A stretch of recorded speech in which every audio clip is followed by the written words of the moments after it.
You know I'm not coordinated because this shit's hard. And aren't we all? Welcome everybody to Beginner Breakdowns once again. Tonight we've got a full set of 4 for you, some longer than others. And starting off, we've got a Minot versus a Ziku. That's a rare matchup. Kids, I'm gonna need you to respect the Lord Seku. I need you. This ain't no fireball key blast shenanigans. There's clearly defined. Look, I'll call that low tier screw whatever I like.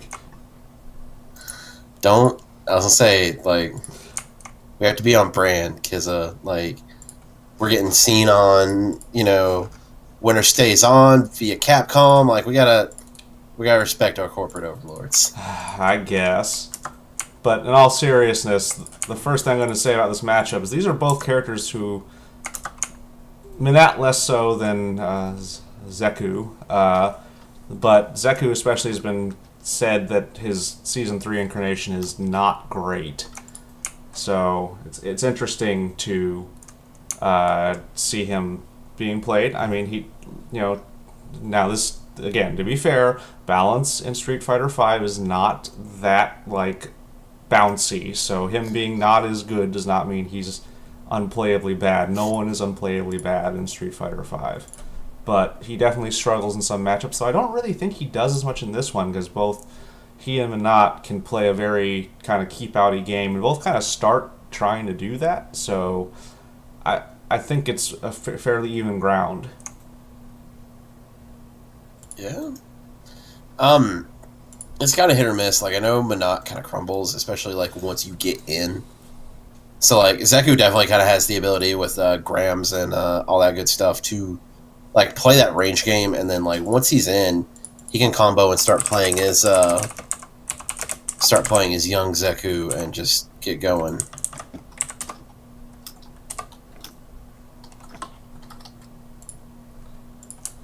But anyway, let's get going. Let's see how he does. So submitter for this one is Sub Panda. Thank you very much. I see you've been playing a number of characters. I wonder, have you settled on one? Are you still having a character crisis? Well, let's just find out. Fuck, what's the bot command? It says it's the North American tournament. It should just be title. Title beginner breakdown. We're professionals. Actually, we're not, because we don't get paid for this, but we should be. Everything we're doing right now is infinitely better than when I had the rain. Oh, right, that bot's still broken. Well, we'll just have to get someone fixed in post. And unfortunately, I don't have direct control of changing the title, so we'll have to fix that later. No biggie. So, anyway, let's go ahead and rewind the match, since we got distracted by technical issues for a moment there. Nice skin on this Zeku. First comment. So, interesting, like we said, both of them kind of playing a little cautious early on, using their nice long swings. We're seeing that, and then we just see kind of the absolute, disregard for any of that by just the old Zeku aerial approaches here, which Minot character has a really good anti-air option. I'm pretty sure those long shoulders are punishable, but I think Sub Pan is missing it a little bit. Maybe a little bit more difficult with the orb. It's true. Minot's normals are not the quickest or most responsive in the game, that's for sure. I know some of those shoulders are definitely I know some of those shoulders are safe. Yeah, so one thing I'm going to say, Subpan, is that if you choose to keep playing Minot, you've got to calm down a bit and have a game plan with what you're throwing out. You're whiffing a ton of random stuff, and that's...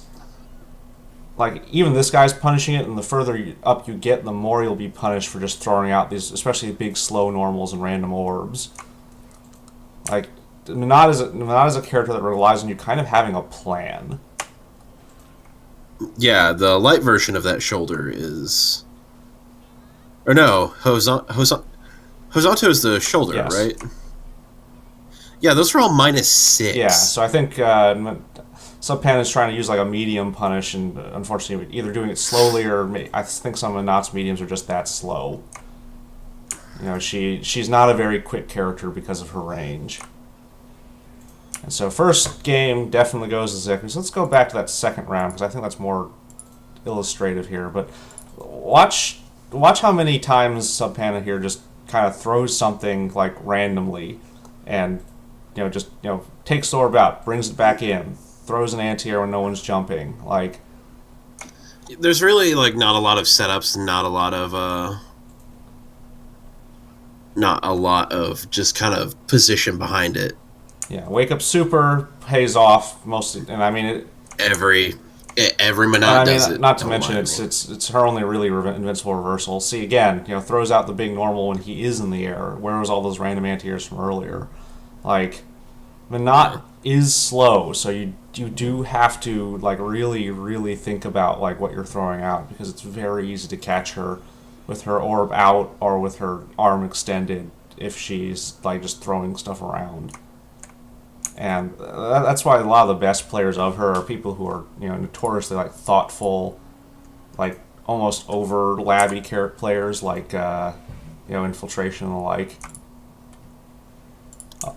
Also, Sako, who is a technical wizard. Yep. All right, so second game, still playing Monat versus this Ed, which, man, that is probably not a very good matchup for Monat. Ed is not the greatest, but if he has a strength, it's getting in and sticking to you. Like, if he can close that gap, I mean, she's going to struggle like crazy to get him back out. Yeah, it's definitely not it's not one of the strongest matchups for Monat. Like, Monat, like, just in general, feels like she struggles. Feels like she kind of struggles with any character once they get in, just because she's very much zoning. Like, she's set up heavy. Like, she's a character who requires kind of a lot of thought and like just. Okay. She has a lot that she's got to think about to roll. Okay, so most of that match, that was exactly what we were talking about. Ed was just on her, catching her, crossing her up, refusing to let her get anything done. But right there, so here's a big opportunity and a big mistake. Yeah, so that fireball, like, on block, I think is like -6. And, like, right there, that's crush counterable, that's effectively a DP. Massive opportunity. Jab punish. Jab. I know Monat's heavies and crush counters are slow, but you definitely had time for one there. And you should, like, no matter what, I don't think there's a character in Street Fighter V who can't crush counter after that. Yeah, so, like, regardless of character, regardless of our general criticisms of like how Monat plays, that is something you cannot let yourself be caught doing very often. Like, you've got to get punishes on stuff like that, especially on characters like Ed, who use them heavily as part of their general offense. Yeah, like a lot of Ed's combo enders are criminal uppers, or not criminal. You can tell where my mind is. He's not out yet. A lot of Ed's not out yet. A lot of Ed's enders are ending with that kick into the follow-up or ending with Psycho Upper. Yeah, and if you don't punish those opportunities, and that just means they're going to keep doing them, and that can really overwhelm you. Eds aren't even that great, but like imagine like a Ken in this situation. You've shown you're not going to punish his freaking Shoryukens. You're going to get Shoryuken to next week. Like, he's never going to stop. No, like what incentive does he have? So let's see what goes on from here. So weak punish. Like, seriously, like that's. He might it might as well have just been a free one. Okay, so, I really don't agree with that there. So, hard knockdown using the air or no follow-up. I think you can air throw after something like that if you're on the ball. Just as a note for non-players, or at least EX air throw, which I would have done, honestly, just for the damage. But also, like, walks up on him, doesn't dash for shoving, so that's not what he's trying to do. Doesn't set up anything for Oki, so that's not what he's trying to do. And doesn't open any distance either. So those are the three things you should think about doing when you've got a hard knockdown. You should either be, depending on your character and what you intend to do next and the situation of the match, you either want to be setting up for your Okizeme, so doing something to be ready to catch them on wake up and continue your pressure. Corpse shoving them, which is dashing on their down body so that they get shoved toward the corner, and that's not, I'm not going to say advanced, but you got to know how many dashes you can get away with before they start waking up, and so you don't get. It also requires a little bit of an understanding of just kind of like what their rises are and kind of just being able to pay attention to see what they did. Traditionally, you want to do it after you get like a hard knockdown where they can't rise up. Yeah. Or on characters like Minot or Guile or Dalsim, using your backdash or your movement abilities to gain distance so that you can continue your zoning or onslaught from range. And so what this is here, this is none of those three, which is not a thing you can afford to do on a character like Minot, because Minot, much more than a lot of other characters, is dependent on getting a lot of small damage to add up. She's like, especially like Guile, she's playing outside of your range. She's sitting there trying to. She wants you to get anxious, and she wants you to make mistakes. She wants you to like try to jump in on her. She wants you to kind of try to dash in to negate her pressure. Like, she doesn't want you in, and she's gonna sit there and like pick at you and claw at you until it's done. So in this situation, like, you've got to do one of those three. Like, honestly, I think this is a good Oki situation. I think even Minot has something for this. But like, if you don't know your Oki, this is a prime time to backdash, open up some distance, and throw that orb out. So when he gets up, it's like, okay, now it's time for me to throw out some, those heavy punches and stuff. Harass him, chip away at his health from range. Especially in the health gap here is big, so some people would think it's time to go for risk. I would say because of how much time they have left in the round, it'd be okay to back off. You can take your time and just pick and cut. Like, this is a matchup where if you can keep Ed out, because the other side of that too is like you're gonna feel like a little bit of an anxiety because like, oh, I'm down this much life. If anything happens, I'm out. But at the same time, like, this Ed's looking at this situation where like, all I have to do is like close the checkbook. All I have to do is seal the deal.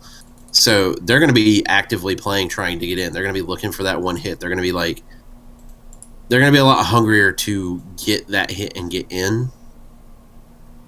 And you can prey off that, like, because they're so focused on that, they lose focus of kind of like this. And it's something about one of the early footsie things that you kind of learn about is like, especially someone who's hyper focused in on something isn't playing to their best. Like, they're zeroed in, they're focused, they're not keeping an eye on the situation as it changes around them, and that gives you the opportunity to drastically change the pace. It grants the opportunity to create. It grants the opportunity to create footsie sections and just like open your opponent up. Like, it gives you the chance to like stop their focusing in. I'm prattling on. Roll tapes. All right, so let's see. No, maybe that was attempted immediate throw, but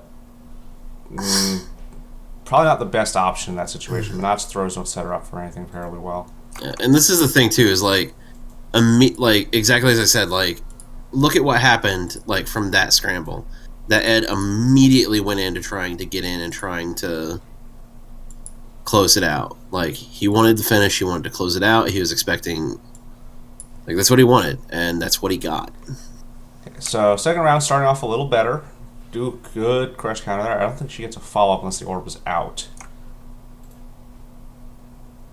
Again, good crush counter. I think you can do just like a throw the orb out after that. Catch him on the way out. But I think it's a little range dependent. Solid combo from this Ed. This Ed's been practicing. Yeah.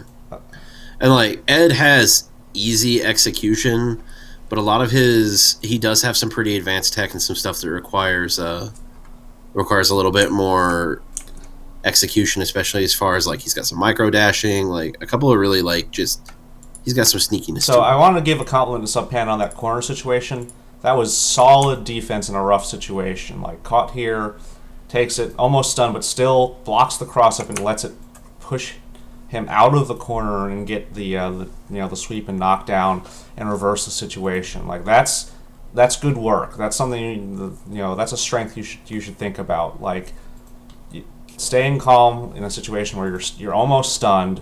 You're probably stunned would be death in that situation with that stun bar where it is.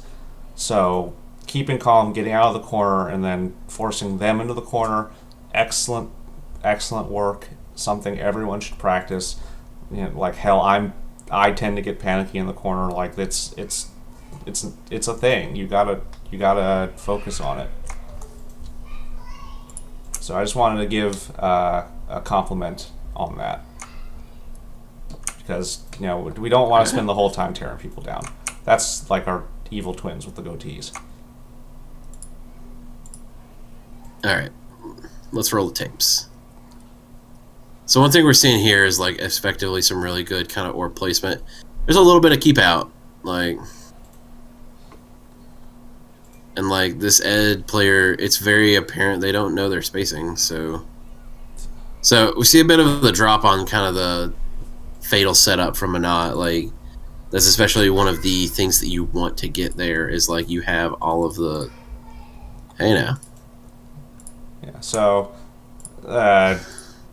Unfortunately, oh man, it's our good friend, master player, master silver rank, Nick. Yeah, so, regardless, like, unfortunate combo drop there. I think that's probably just lack of experience with Not specifically. If he had landed that orb combo, that would have won him that round, and And I was gonna say that stuff is like really tricky too. Yeah, it's a completely weird control scheme. It doesn't match anything else in the game. Like, I'm not criticizing you at all for dropping it, especially since I know this isn't really a character. You haven't been sticking with this character, but like that just I want to just mention that because it shows the importance of like picking someone, sticking with them, and practicing some of their specific stuff because it's easy, especially as a newbie, to start thinking, well, all these characters are vaguely similar. I'm just going to keep trying different ones until I find one that clicks. And yeah, you can to some degree, try a bunch of characters, but you got to pick at some point. And I would say that point is probably before silver, because you just start losing things like this, where you could have won if you just practice that character a little bit more. Yeah, like. Playing character roulette is a really good way just to kind of... It really will stunt some of your growth because, like, yes, there's some similarity between certain characters and some, like, general kind of, hey, this works on everyone. But on that other token, like, while there is a universal set of fundamentals, certain characters have different fundamentals that are important. So, like, as a Laura player, my fundamentals, and especially part of developing my movement, is learning what ranges are good for normal dashes, what ranges are good for Volti line and Finta and Esquiva follow-ups. Like, learning that stuff is really important. It's stuff that if you keep jumping around characters, you're never going to get a sense for. And someone who has, especially as like someone who's stuck through and kind of like gotten the feel for their character, like you will get mowed down if you play like if you're just kind of trying to do the same thing with the same character nonstop. All right, I think that's a good place to close on that match. Next up, speaking of I'm not going to say the devil in this case, we've got a Laura versus a Guile. It is time, my son. And as we mentioned before, this is kind of a rough matchup for Laura, though less so than for... So Shock Stance kind of makes this matchup a little bit better, but at the same time, like, that's a V-trigger, and it's also kind of like, it's something you have to set up, it's something you have to, like, have an understanding of footsies, how to use it against Guile. personally, I don't use V-Trigger 2. It's just not. I don't see the trade-offs, or I don't see it as worth it. There's some matchup specific stuff, but I mean, so Laura is stronger in season 3, but she's a different character. Yeah, definitely, I would agree with that. So let's see how this one goes. And it's like she doesn't have the ability to get away with just like brain dead pressure anymore. Like a lot of her stuff has to be more deliberate. Like you have to be thinking about setups and thinking about how you're going to go through this. Also, I gotta say that Guile costume is pretty good. It's pretty fly. All right, so first thing right now is just like good jump in. Not really sure why you use the light in that situation. Yeah, I mean, just in general, why are you jumping in on Guile? That was flash kick range, like, and especially against someone like Nick, who Nick plays on his goofy silver account because he thinks it's funny, but Nick is arguably probably the best player in New Challenger. RASS. But definitely one of. Oh yeah, good old Captain Rass. I mean, he exiled himself to Russia, so no one gets to hear from him anymore. But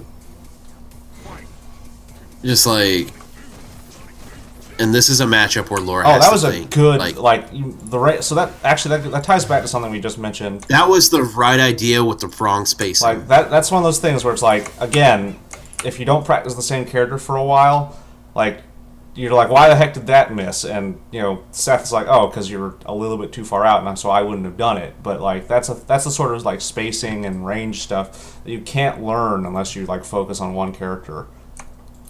And the other thing you can do too is like, especially when Guile is starting his boom pressure, you can go like you can either spin the bar to automatically get a level 3 EX clap, or you know, if you're spaced well enough, you can just go ahead and like charge the clap up and start walking through it, because the sequence will most likely be Sonic Boom and then Sonic Boom or V-Skill Sonic Boom, which will cut through it.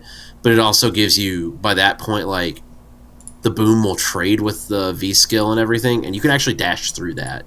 It's really specific timing, but the boom and the clap are canceling each other out, so you can actually dash through that and get through with, you know, you can do Volti line forward dash and just, as I say, you can get that set up and go through that and then EX command grab and have gotten through. Like, Laura has ways to deal with this. It's just Laura is never good in this matchup until she's in. Huh. That was actually kind of funny. I got a comment on that. So. Okay, so go back. I need to highlight this situation too because it's wrong. Continue. Like, that's the wrong meaty. If you'd done forward heavy punch, it would have. If you'd done forward heavy punch, which is Laura's step elbow, that would have stuffed that flash kick because it was an EX. The other thing I want to say is it looks like I'm not sure if our Salt Inferno, who's in the chat, meant to get that throw, or if he was trying to do a late tech and Nick just screwed up his meaty. So that was just kind of a mess up for everybody right in a row there. Because it looks like to me that Guile whiffs his throw and then Salt stands up and just gets him, which to me implies a medium mistake by both characters. You're better than this, Nick. Not that you watch this show.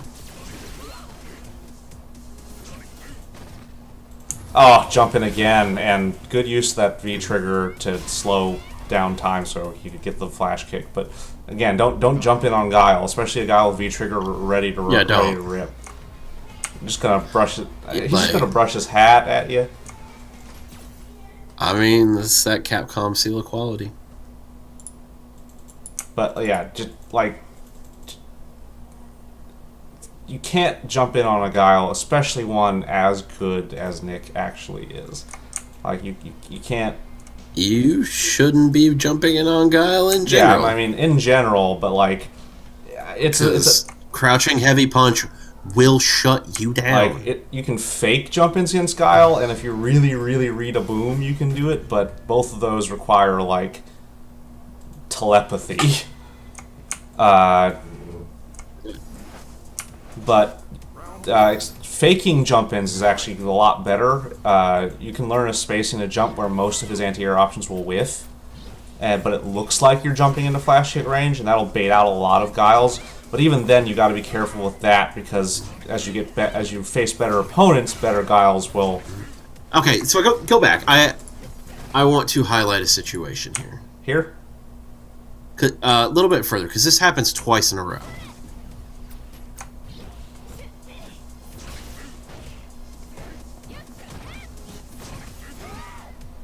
So, I want to highlight something. Sonic Boom is plus on block. We have two situations where Salt Inferno decided to hit buttons after Boom, which all Booms are +2 on block, and the EX version is +4. So, you ate that fat standing heavy punch. So, that is a weird thing about Guile's fireballs. Most other fireballs up close are not like that, so you have to think differently for Guile. Like, it can be kind of a tricky thing, because, like, other fireballs, for the most part, they're minus up close, minus stuff like Charge Laura Fireball. But against Guile, you got to restrict your instinct. Can't do it. Well, Charge Laura Fireball is safe. Like, standard Laura Fireball is -5. Yeah, and, like, Ryu Fireball's, like, minus, like, what? Like, 3? Yeah, I think it's no, like, 2. It's safe, but you shouldn't do it.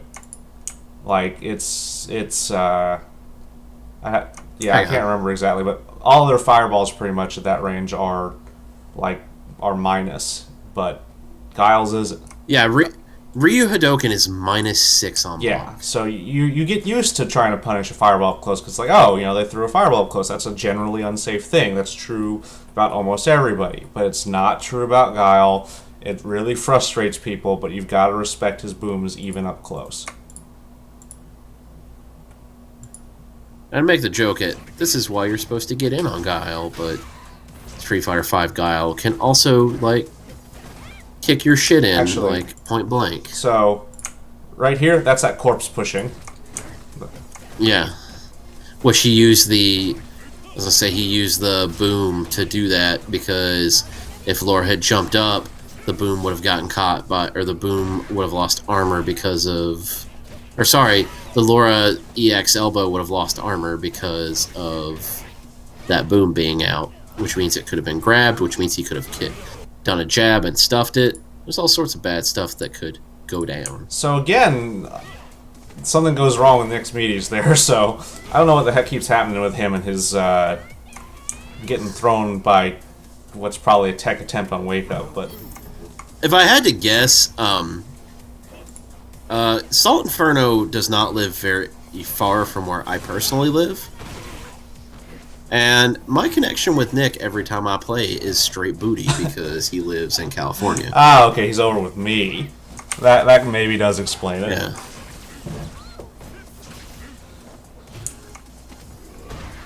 Just throws them right back in the... Like, Nick is using very good space control. Like, throw them right back in the corner, just using the V reversal there, just refusing to let Salt out of the corner at all. I mean, like, why should he? He's got no reason to. Salt's willing to, like, ram his face straight into all of Nick's stuff. So, like, why wouldn't he immediately give up the position? Why wouldn't he do any of this? So I just want to illustrate, like, how good that is, and, like, that's a lesson you should take from this, everyone watching. Like, start of the match, there's an initial scramble, but now Laura's kind of toward the counter, because for some reason Salt decided to use the cross-up version of that, where really he should have stuck on the same side. And so now... Also, just a general rule, if you're going to do a neutral jump, don't do a light. Yeah, neutral jumps you're fishing for something nasty. You want to be throwing out your best, like, heavy air to ground.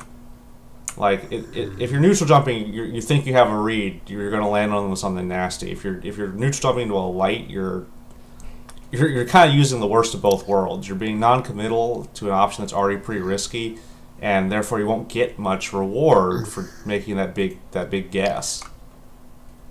You'll eat that fat standing LP anti-air.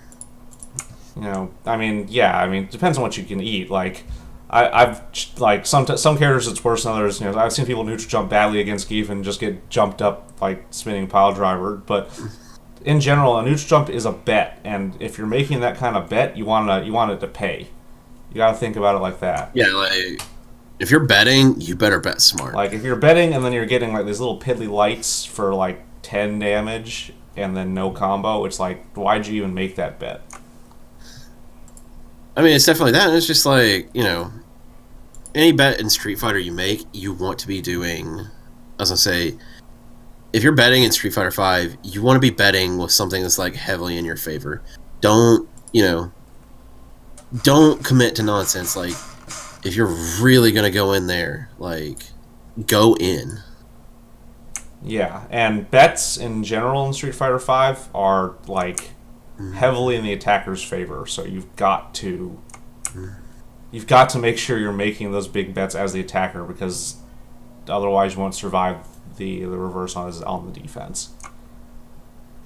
So in any case, so Salt's getting forced back into the corner very effectively, and like tries to jump out here and just gets thrown right back in. Very smart control by Nick. And here's something that, you know, you can maybe take away from this. It's harder to apply, but like using the V reversal there, both just to keep Sonic from getting pressure started and therefore keep him in the corner, that is like, that's clever. And he doesn't need his V. You know, he's thinking, you know, look at this huge advantage I've got. Look at this positional advantage I've got. I probably won't need or even get my full V trigger if I do this properly. So why not spend the meter to keep someone in this position where I have a mass advantage? And that's the thing you have to think about, you know, as you get better. Like sometimes you spend meter or like stuff just to keep position.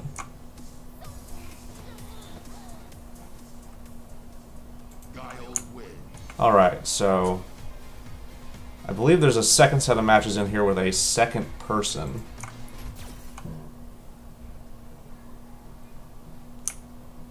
Yes, you are, Stay Free TV, and I gotta say that's a good Twitch name. Like, compliments. Hey, Nick, I'm sorry I should talk to you for like 2 minutes straight. Alright, so next up we have Laura versus Mika, a matchup which I think favors Laura a little, though I think Mika's new V-Trigger 2 probably changes that a little. It's a little bit tricky. Like, I've played a lot of this matchup because I'm running into a lot of Mikas where I'm at, ranking-wise right now. Like, it's still very much like Laura has more options and Laura is more effective in certain places, but like a lot of Mika's like corner stuff, and a lot of her, she can play a little bit better neutral now. So one thing like I'll definitely want to like throw out to you here is like this Mika is using a lot of kind of just pokes and like just kind of like playing a little bit better neutral. Claps will shut that. Like you can use Laura's claps, and something I like to do is like I'll stay right at the range to where I can like I can throw out Thunderclap and have enough time to recover if they jump. And then like especially if they're trying to play neutral and poke, it works really well against Chun-Li. Sai's taking off the shirt. He's getting serious. Oh no. Again, okay, I mean, so I wouldn't say serious, more so thirsty, but okay, so again, like think about your decision there. Why did you switch sides after that? It put you in the worst position, especially against Mika. Like you're still not far from the middle, but there's no reason to give Mika position toward a corner. Like you don't. If you're in a position where you could force someone toward the wall, force them toward the wall. Mika is a good hit confirm away, and she has meter from. Like, she has meter, so she can carry you straight to the wall if you guess wrong. So, But so what? As I was saying, like something I just kind of want to like point out strategy wise for Laura, like especially in this matchup, like especially like once you kind of get a feel for your spacing as Laura, like you can play at a certain range where you can throw heavy thunderclap, which does travel forward a little bit. Wait, and either Meek will jump in, which you can heavy bolt or stand medium punch, or you can walk forward behind it, she'll throw out a button, get caught, and you can confirm off that. So like one of the things I like to personally do is like heavy clap, move a little bit with it. They throw out a button, get clipped. I'll do crouching medium punch, and then either if I have meter EX clap or no meter standing or crouching medium punch into M bolt into split river rodeo break depending on my positioning. So, but like you can set some stuff up with that. Saying like she usually sweeps are low profiles, both which are, I think that's what low crouching medium kick the slide is. I'm betting what he's talking about, but both those are massively unsafe on block. Yeah, and like you can still space enough and like throw that clap out and immediately low block, and like if they do it on instinct, light them up. That's a free crouching heavy punch into whatever you want. That's crouching heavy punch into medium bolt into that's crouching heavy punch into medium bolt into positioning. And Laura has real Oki off medium or medium bolt follow-ups too. So you get a bunch of really good options. Anyway, so let's see how the situation... Yep, okay, so there's the throw. Scoop. And now, see, you've been forced... There's a meeting. See, now, your back is to the wall. Like, you have... Through the... You are fighting out, and Mika has good anti-air options.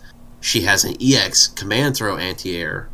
Like, she has the ability to keep you there, and you've got to bet on either getting lucky or pushing her back out. And the thing about Laura is that Laura definitely functions better, especially better than many grapplers, with some room for her to backdash away and, do things like Avante mix-ups, clap charging. Like, she likes to be able to gain a little distance if she wants to. She doesn't always want to, but she likes the option.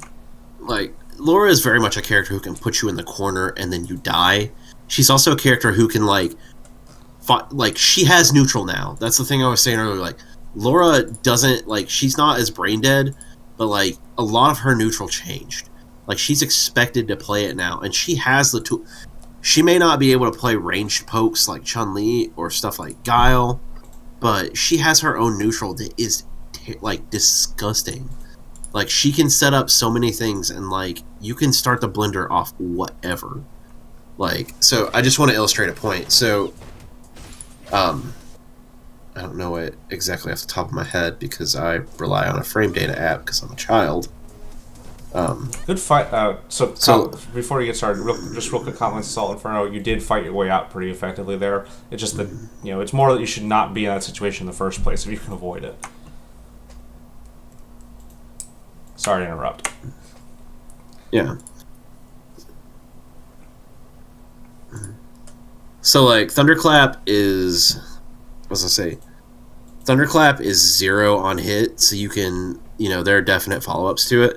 Like, Thunderclap level 2, which is usually what I try to charge up to, is +9 on hit. That is any of her buttons, and you just get to go do it. The only one that doesn't work for is stand heavy kick, but that gives you stand heavy punch into EX clap. That gives you crouching heavy kick into Oki. Like, you can do whatever if they're dumb and hit buttons.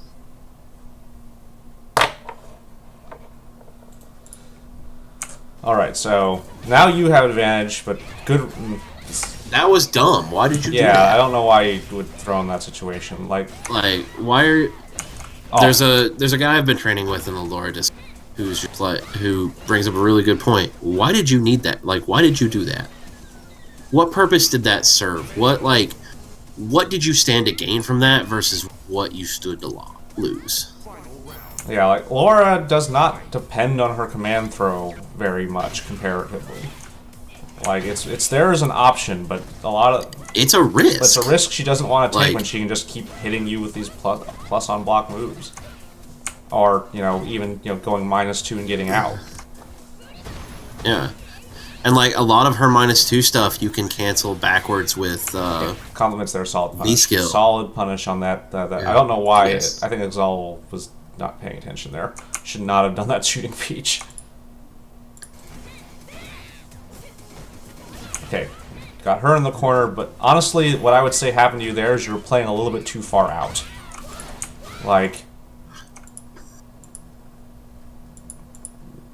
okay, let's go back a second here. So, when you get someone into the corner, you don't want to lurk like here. That's too far, because that's somewhere where if they jump in, they're like on the perfect jump in arc for you.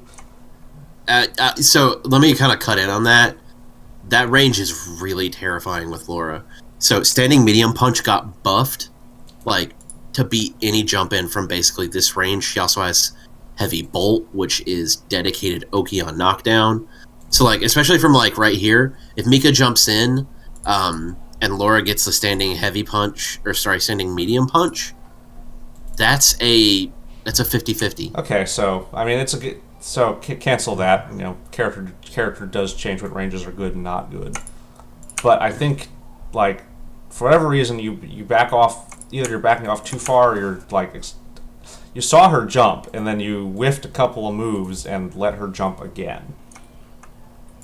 Like, you can't just like whiff stuff at people in the corner. Like when you're in the corner, sometimes it's best just to not do anything and let the fear of them being in the corner get to them a little bit. Yeah, like stand there and just wait. If they hit a button, whiff punish the button. If they jump, anti-air. Like, you can go in and harass, but like the big thing about the corner is like you're in control. You can do however you need to do it. And like, especially for Laura, like, people want to get in, and if they jump, 50-50 right there. If they, it's a 50-50, or it's heavy bolt into dedicated ass Oki. Yeah. You can sit there and poke people. You can sit there like, you're in standing medium punch range, which Laura's standing medium punch is +3 on block. Like, it's stubby as all get out, but you're in a point where you can just get in there.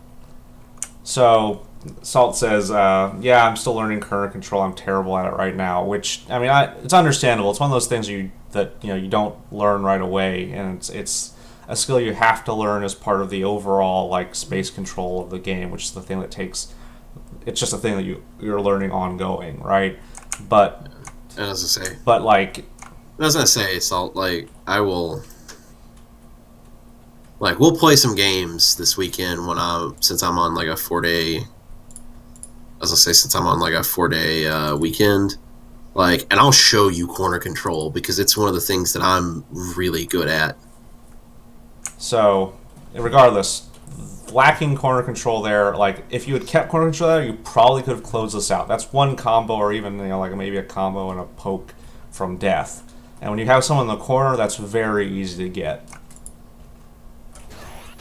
But instead, now you're in the corner, and Mika has you in almost that same situation, which is very bad. But you can see also, just as a comment there, Mika is playing significantly closer, because Mika likes being about here.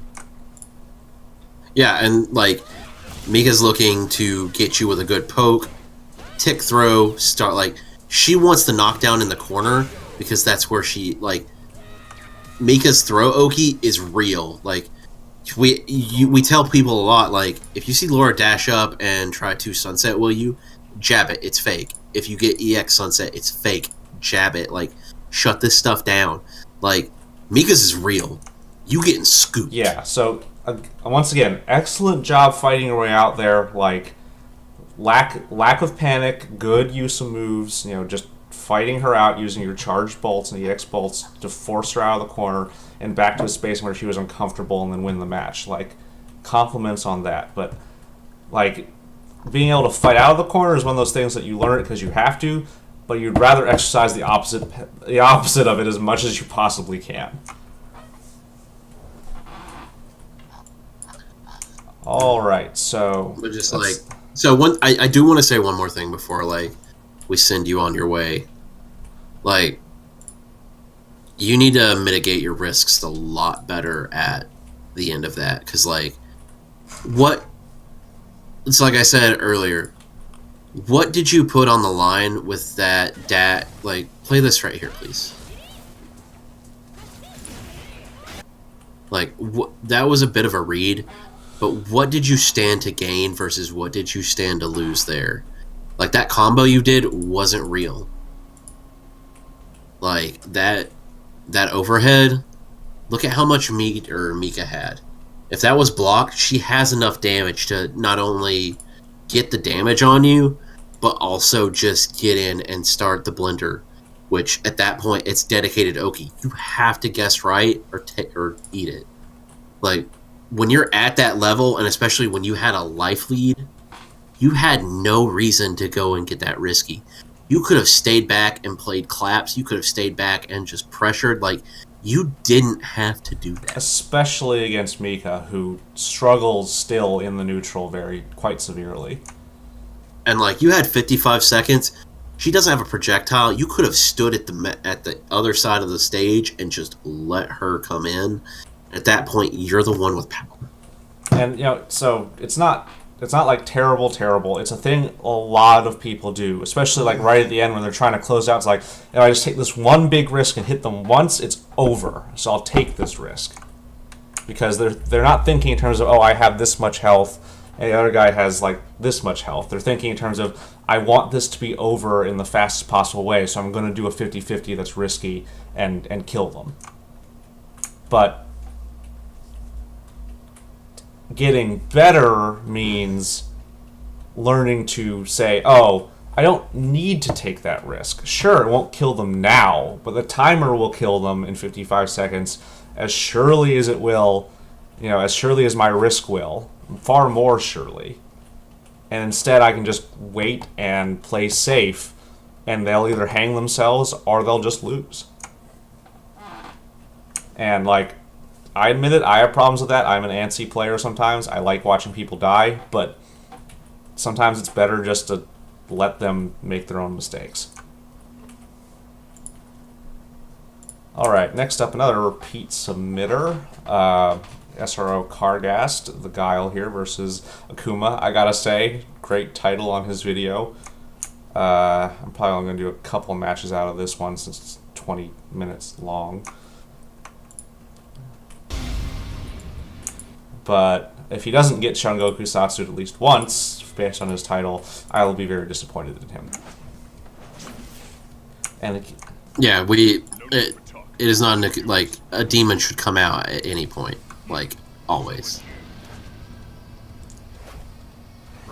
Axio, you can't expect chill play. No, you both play grapplers. There is no chill. There is murder.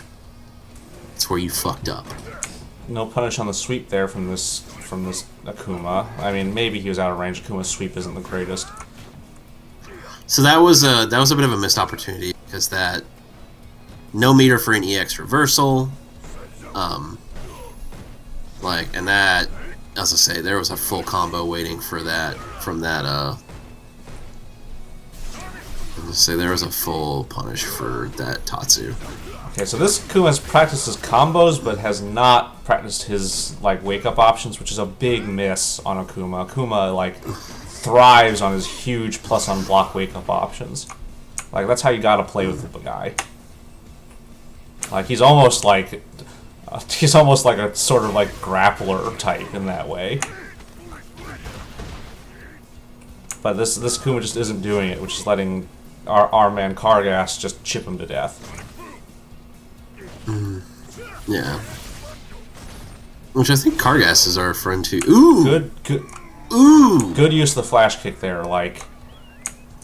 I would have, in that situation, I would have probably done the EX flash kick just to not take damage from the fireball, just that way there's no chance of that trade. But that was good. Ooh, somersault the wrong direction, that's a rare one. Usually due to the nature of flash kick, it autocorrects. Yeah.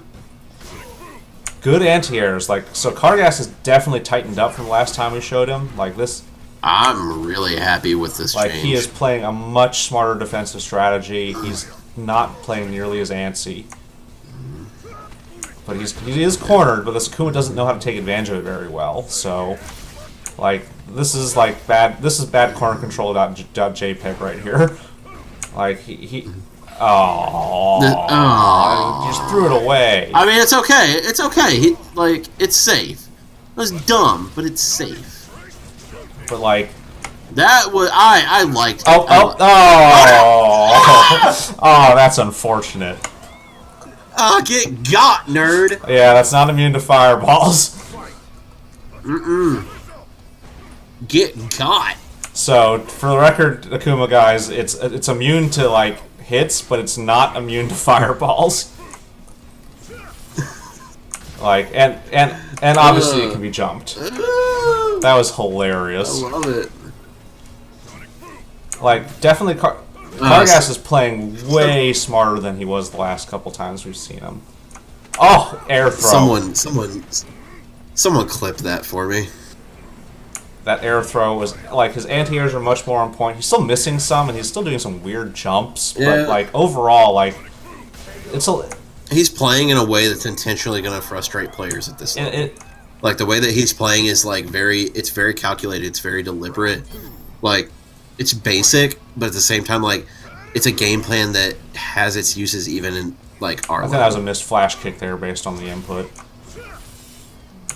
I mean, he went, like, it would have worked, and, like, we're seeing a little bit of, like, errors here, but, like, these are really good sets. Like, yeah, this Akuma, I can feel him steaming through the screen. Like, he is not happy. What happened? What happened? So, not the right punish there, but, I mean... Not the right punish, but I love your Moxie, my dude. Not quite fast enough on that. If he'd done a little bit faster, he would have landed in it. There's, like, some really... Oh, here we go again! Uh-uh. Like, what's with... I mean, I can see why he's named this video what he named it now. Like, that... These are... these Akumas do not know how to use that. They're just doing it. It's not even the same Akuma. Those were two different Akumas. This is like a compilation of him fighting Akumas, and all these Akumas are thinking the same way, which is just kind of embarrassing. Like, it's a good illustration that, like, people in... Like, every player is different, but people in, like, the lower ranks especially, all, like, for the same character, often will tend to play and think the same way. Like, it takes knowledge of a character to start really differentiating your style in a meaningful way. Good. That was a really good, that was a really good EX wake up. Oh, that was beautiful. Again, I'm really... Like, this is a drastic change. I am really impressed. yeah, like, he's still making some mistakes, and, you know, that's to be expected, but he is playing a far... I mean, at the level that he's at, he's playing way better than he has any right to be, and, like, I'm very impressed. Like, he needs to practice some on, like, his defense when they get in, because, like, Guile does have... That was a little bit risky for that open, open jump. Don't you get a little impatient. Also, don't use freaking like regular EX flash kicks on wake. Sorry, regular flash kicks on wake up. Yeah, if you're gonna wake up, commit to it, because like that flash kick could have got stuffed by an EX or by a crouching heavy punch from a. And that would have been real bad. That would have been real bad. Now, this Akuma's, you know, keeping on him, using the pressure a little smarter, like, and so, you know, Kargas is having some... Kargas is having some trouble fighting him off up close, which is a common problem. Like, you know, first you learn how to play, like, the Guile way, and then you gotta learn all the tricks of, like, keeping people off you up close, the light confirms and stuff like that to make distance. I'm seeing some... Aww. Good enough. Oh my god, I love this man. Okay, that was some good boom usage right there, but I'm giggling at all these bad demons. Like, is this just him like finding every bad demon that's been thrown in the last week or something? Because if so, compliments. I love this man so Compliments, much. my man. Please do this again, like for some other like goofy thing. Like, this is legitimately some of the best like mistake play I've seen in a long time. I'm not saying that I want everyone to send their submissions in, but it helps. And it does help too, like if your submission includes like something about like something like that for us to like focus on as like a thing to like look at, and even if it is goofy, like I keep doing this dumb thing, or I keep seeing this dumb thing. What do I do about it? Those are Oh, this Akuma just crumbled. Yeah, like that last round broke yeah. him. Let's talk about that a little bit. Like a lot of everyone here, like sometimes myself included, have like a dependency on like this one move or setup that they really want to land, and if they don't get it, they enter this like state of confusion, right? We've all been there where it's like, well, crap, my SPD mix-up didn't work. What the heck do I do now? And then you start making more mistakes because you're like trying to not play the way you're used to, and that ends up just confusing you more. We've all been there. But like being able to like keep the composure, figure out a backup game plan, and pull it out is like one of the marks of someone who is gonna get better versus someone who is like kind of stuck in that like autopilot rut, right? And set play will carry you so far, but will only carry you so far. Yeah. So I kind of like, especially like this part is like, there's an old anecdote I heard from an old FGC head I follow on Twitter, and like he was talking about how back in the days of Third Strike, like, he'd run into like a Ryu player who just want to throw fireballs, or just like only do like fireballs and crouching forward or low forward fireball stuff, and like he would intentionally do anti-fireball strategies, and then he'd just see them shut down. And like that's kind of the thing, is like having these one singular game plans, like your game plan will fail, and then it's time to play Street Fighter. Like that you gotta have plans, you gotta have backup plans, you gotta be able to adapt on the fly. And like when your good stuff gets blocked, you can't crumble. You gotta just pull out your second best stuff and try again. You gotta grit your teeth. All right, so we're gonna pause on that because there is one more. We're running out of time a little bit. I'm sure that the next 12 minutes of this would be equally hilarious, but we don't want to spend the whole time on it, funny as it might be. Yeah. So sadly, we can't have the Seth Series hype compilation. So instead, we have this is a submission from the same week. fellow as the first time Sub Panda. It was character switch to Sakura versus a Ryu. So again, this is one of the reasons I said maybe a bit of a character crisis. Switching characters a bit. Yeah. Sakura, I've heard, is okay at best. Like nothing. She is solid mid tier. Yeah, like nothing special, but also nothing particularly weak. Like I said, she is a solid. Okay, again, Sub Panda, you gotta punish stuff like that. That was a sweep. You could have swept that. That was very suboptimal. Like, where was the closer on that? Good use of the Wake Up EXDP there. So the other thing, like, I'm seeing here too is like, Sakura has really good anti-airs. Like, I know back HP works really well. She has DPs. Like, there's a lot of things that I'm just kind of seeing left on the table. This looks like looks like character unfamiliarity again. When you're switching characters, yeah, like you don't learn stuff like, these are the other really good anti-air options I have. These are my punishes. This is this is the grimy shit I can do. Like, like both of these matches we've seen Sub Panda, like, they're extremely basic game plans with kind of no backups, and just like happen, and like it's getting blown up, and like we need you to, as I say, my dude, I need you to kind of figure out what you want to do, because like, especially like you're at silver rank, and like you're still out here fighting like people who do this shit right here, but like these are also people who like have an idea what they want to do, versus you who just kind of like, man, I'm just gonna see what happens, and like it's why you're getting blown up the way you are. And especially, it doesn't help that the characters you pick are often ones where you have to like. We said Sakura's mid tier, but I was gonna say you're picking like special, like especially like Manat. You can do basic photo shit with Sakura, but like Minot is heavily specialized and like requires a certain level of like not only like technical skill, but also just like an understanding of how to play this game to like execute efficiently. I would also say that like Sakura doesn't do a lot of damage per touch, so she's reliant on you optimizing like the damage you get per touch.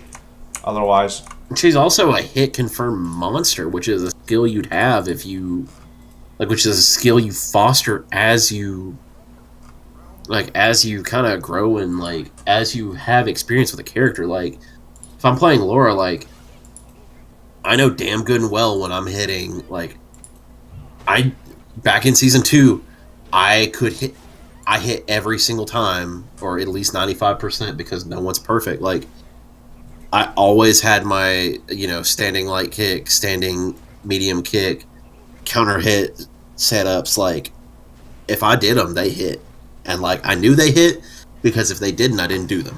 Yeah, and that takes a while, but you don't get it any faster if you're constantly switching characters, because it's different on everybody. You're filling your head with too much different knowledge, and like I don't care who you are, it's hard to learn that way. It's hard to learn new characters. Like that's, and especially like it's easy to learn B&Bs and like. But you can't ever get your B&B out if you don't know how to move and set up and position and get in. Like it's like, see that counter hit there, like right there. That's a mixed opportunity. That should have been back heavy punch into damage. Like yeah, see that's not the right meaty there. Like, and like let me preface this. Like we're not like trying to like come down on you. Like we're not, I'm being way nicer to you right now than I would to like say someone who earnestly came to me like wanting to play Laura. But like, there's a through line in the videos that you've sent us, and like this is the like you don't always have to commit to a character completely. I stopped playing Ryu when I got to gold. I'm playing Laura now. I'm gonna quit playing Laura either when I get diamond or when Cody comes out, whichever happens first. Like, you can always change a character, but if you keep jumping back and forth between characters before you even have an idea of what that character is, you're never going to be satisfied with your character, and you're going to keep getting lit up by stuff like this. And especially, like, once you get the mastery of stuff like that on one character, then those skills can transfer. Because, like, then it just becomes, I need to slot these other, like, I need to understand that my ranges are different and that my confirms are different, but the basic, like, idea is the same. But learning them once and then adapting them is very different than learning them on 5 different pathways at once.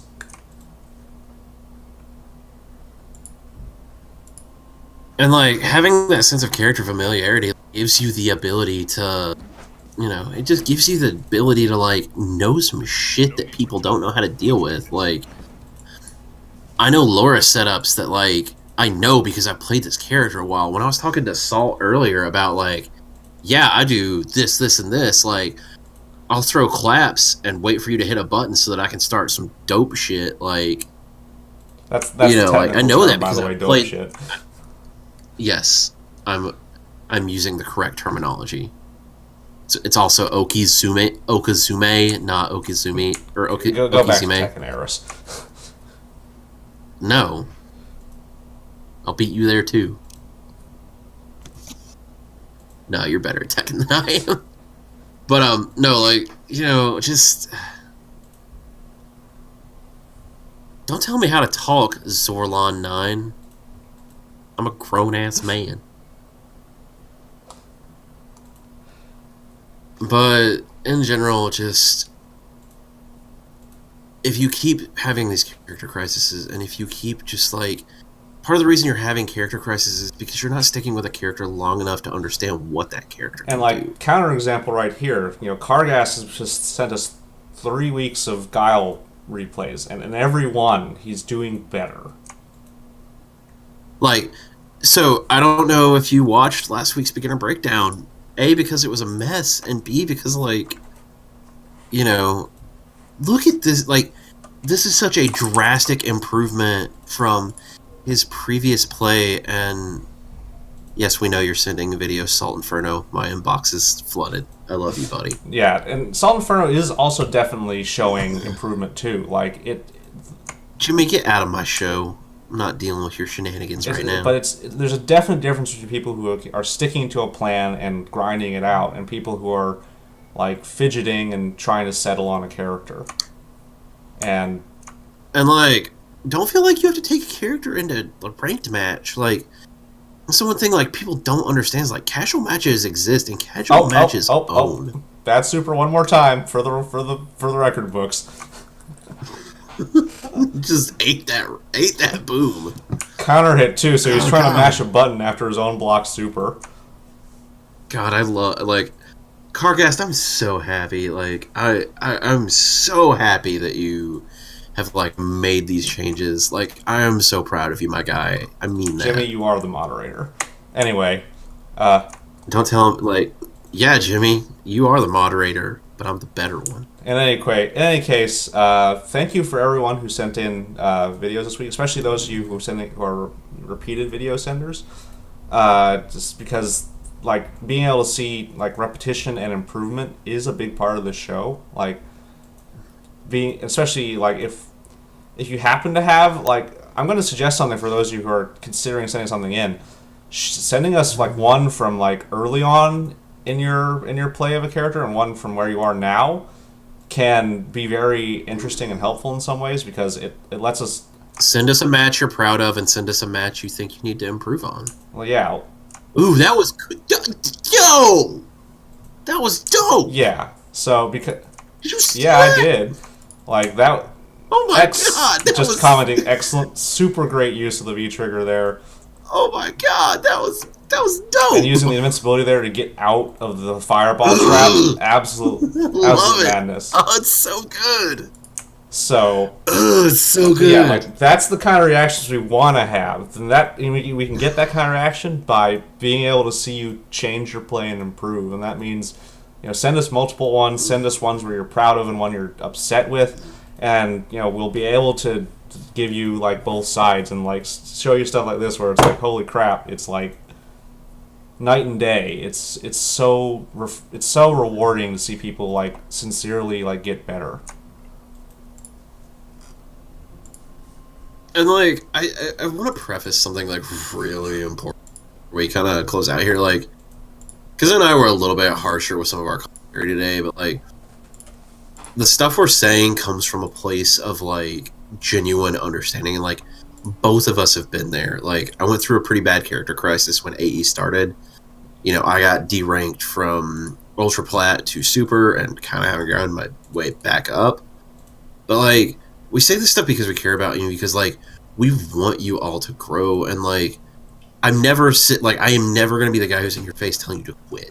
Like I don't want that. I want you to keep playing and I want you to get better. Like you guys saw how I was looking at like Cargas matches over here. Like I'm on fire. Like these are great. I'm enjoying every second of these because like we saw Cargas like 2 weeks ago, 1 week ago, and like dude was like playing like he understood his path but didn't have his footing, and like this week he came back like ready to throw some hands, and like the difference between like a week or 2 weeks of play is like astronomical, like, and like this is what I want to see. And like we're harsh on you guys, but if you come in and bring us like matches where like like if Stuff Panda like sticks a character and like bears down, and like in 2 weeks I get a match where he like a couple of matches where he is just like throwing hands and like killing these people, I'm gonna be just as hype over those matches as I am this.